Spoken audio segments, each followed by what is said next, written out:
There's a moment in every urban legend when fiction begins to blur with belief. A shadowy figure born from pixels and fear. Slenderman was never supposed to be real.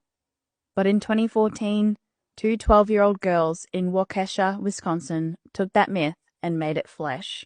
In May 2014, Morgan Geyser and Anissa Weier committed an act that stunned the world.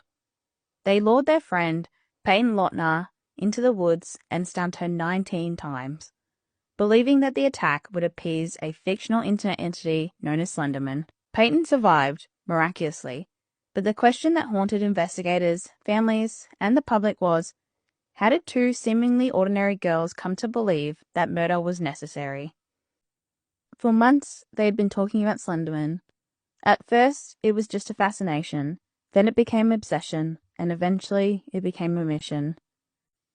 Their plan was to become proxies, but to earn that place, they believed they had to kill someone.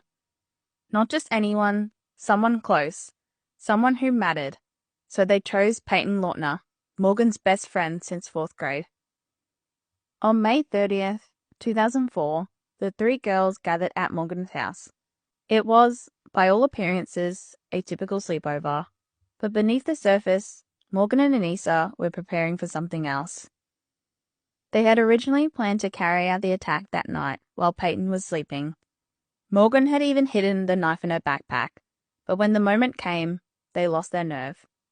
The next morning, May 31st, they tried again. The girls walked to David's Park, a quiet area with trees and trails. They wandered the park for a while, trying to find the right moment.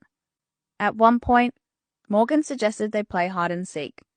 It was a way to isolate Peyton, to lure her into the woods without raising suspicion. Morgan tackled Peyton and began stabbing her, 19 times.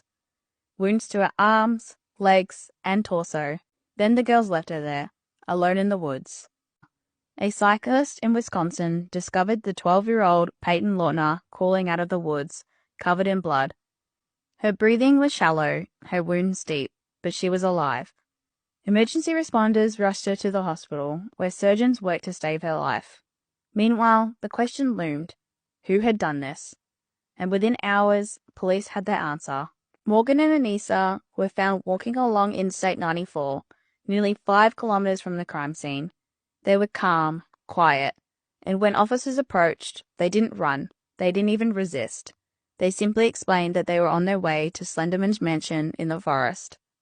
The girls were separated and brought in for questioning.